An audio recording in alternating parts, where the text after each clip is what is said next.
सुप्रभात हिमाचल। तो अभी उपस्थित हुए हैं आपके सामने हिमाचल प्रदेश की सुबह की ताज़ा खबरों के साथ। तो इससे पहले खबरों को जाने आपसे निवेदन है, चैनल को आप जरूर सब्सक्राइब करें। तो पेश यहाँ सुबह के मुख्य समाचार।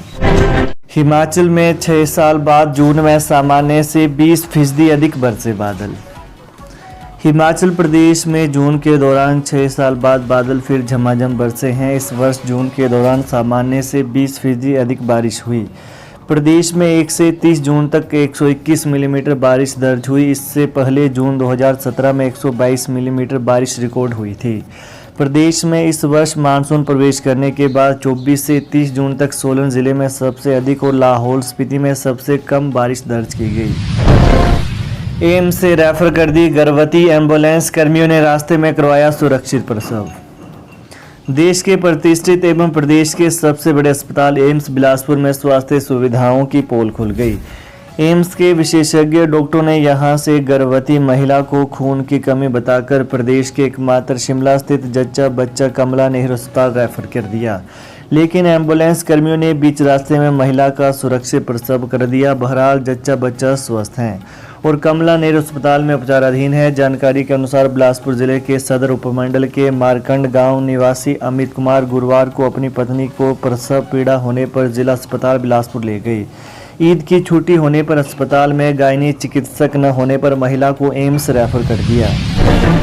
हिमाचल हाईकोर्ट पहाड़ी इलाकों के निवासियों के लिए सड़क की पहुंच ही जीवन तक पहुंच। हिमाचल प्रदेश हाईकोर्ट ने सड़क बनाने और मुआवजे से जुड़े मामले में अहम व्यवस्था दी है। अदालत ने कहा कि पहाड़ी इलाकों के निवासियों के लिए सड़क की पहुंच ही जीवन तक पहुंच है। इन इलाकों में संचार के लिए सड़क उपलब्ध कराना सरकार का संवैधानिक दायित्व है। अदालत ने सड़क बनाने के लिए भूमि के अधिग्रहण पर सरकार की ओर से मुआवजा न देना असंवैधानिक ठहराया है। मुख्य न्यायाधीश MS रामचंद्र राव और न्यायाधीश अजय मोहन गोयल की खंडपीठ ने यह निर्णय सुनाया। वहीं अदालत ने अपने निर्णय में कहा कि हालांकि संपत्ति का अधिकार एक मौलिक अधिकार है, फिर भी अनुच्छेद 300A के तहत यह एक संवैधानिक अधिकार है। इस दृष्टिकोण से अनुच्छेद 300A के तहत किसी भी व्यक्ति को उसकी संपत्ति से वंचित नहीं किया जा सकता है। प्रदेश में सड़कों की टारिंग पर रोक लक्ष्य से काफ़ी पीछे रह गया विभाग।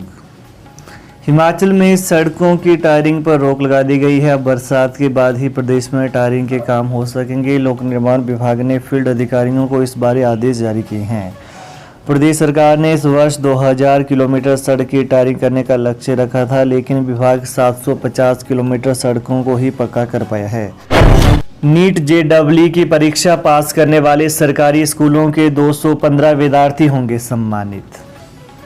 हिमाचल के सरकारी स्कूलों में पढ़ने वाले 215 विद्यार्थियों ने नीट और JEE की परीक्षा पास की है। मुख्यमंत्री सुखविंदर सिंह सुक्खू के इस महीने के अंतिम सप्ताह में विद्यार्थियों को सम्मानित करेंगे। अन्य विद्यार्थियों को प्रोत्साहित करने के लिए उच्च शिक्षा निदेशालय सम्मान समारोह का आयोजन करेगा। सरकारी भूमि पर अतिक्रमण को लेकर हिमाचल हाईकोर्ट सख्त रिपोर्ट तलब। हिमाचल प्रदेश हाईकोर्ट ने सरकारी भूमि पर अतिक्रमण के मामले पर कड़ा संज्ञान लिया है। तहसीलदार मनाली को कुल्लू जिला के प्रेणी गांव में सरकारी भूमि पर अवैध कब्जों की निशानदेही करने के आदेश दिए गए हैं। अदालत ने निशानदेही को जिला विधिक सेवा प्राधिकरण की उपस्थिति में करने को कहा है। वहीं न्यायाधीश तलोक सिंह चौहान और न्यायाधीश सत्येन वैद्य की खंडपीठ ने निशानदेही की रिपोर्ट सील्ड कवर में तलब की है। मामले की सुनवाई 3 अगस्त को निर्धारित की गई है। समान नागरिक संहिता समर्थन में उतरे मंत्री विक्रमादित्य सिंह बोले, राजनीतिकरण न हो। समान नागरिक संहिता UCC को लेकर बेशक कांग्रेस हाईकमान ने अभी तक अपना रुख स्पष्ट नहीं किया है, लेकिन हिमाचल के लोक निर्माण मंत्री विक्रमादित्य सिंह ने इसका समर्थन कर दिया है। विक्रमादित्य सिंह ने फेसबुक पर लिखा है कि भारत की एकता और अखंडता के लिए जो जरूरी होगा उसका समर्थन करेंगे। वहीं विक्रमादित्य सिंह ने लिखा है कि 9 साल से देश में NDA की पूर्ण बहुमत की सरकार रही है। इस कानून को लागू करने से कौन रोक रहा है? इस मामले का राजनीतिकरण नहीं होना चाहिए। अंत में विक्रमादित्य सिंह ने जय श्री राम लिखा है। वहीं पिछले कल सोशल मीडिया पर विक्रमादित्य सिंह की यह पोस्ट खूब वायरल हुई।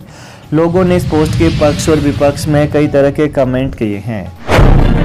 हिमाचल के कसौली में रोटी सेंकने वाले पलटे से कई वार कर की पति की हत्या। हिमाचल प्रदेश के सोलन जिले में पर्यटन नगरी कसौली के साथ लगते गांव नोती में महिला ने रोटी सेंकने वाले पलटे यानी तैंथा से कई वार कर पति की हत्या कर दी। मामला गुरुवार देर रात का है। बताया जा रहा है कि पति नशे की हालत में था और दोनों में किसी बात को लेकर कहासुनी हो गई। बात हाथापाई तक पहुंच गई। इसी दौरान निर्मला देवी 33 वर्षीय ने रसोई में रखा रोटी सेंकने वाला पलटा उठाया और पति मनीराम 35 वर्षीय के सिर पर कई वार कर दिए। उसकी वहीं मौत हो गई। इसके बाद महिला ने खुद पुलिस को फ़ोन किया और बताया कि दोनों में झगड़ा हो गया। इसी बीच पति को धक्का लग गया और गिरने से उसकी मौत हो गई। वहीं सूचना मिलने के बाद डीएसपी परवाणु प्रणब चौहान और टीम के साथ मौके पर पहुंचे। पुलिस ने जांच शुरू की तो पाया कि मनीराम के सिर पर कई घाव हैं। घाव इतने गहरे थे कि सिर की त्वचा भी नहीं दिख रही थी। इससे पुलिस को शक हुआ। महिला से सख्ती से पूछताछ की तो वो टूट गई और पुलिस को सच बता दिया। वहीं महिला ने पति का हत्या का आरोप कबूल कर लिया। इस पर पुलिस ने उसे गिरफ्तार कर लिया। बीबीएमबी के बाद अब चंडीगढ़ में अपना हिस्सा मांगेगी सुक्खू सरकार। कैबिनेट सब कमेटी गठित। भाखड़ा ब्यास प्रबंधन बोर्ड बीबीएमबी के बाद अब हिमाचल प्रदेश की सुखविंदर सिंह सुक्खू सरकार केंद्र शासित राज्य चंडीगढ़ में भी अपना हिस्सा मांगेगी।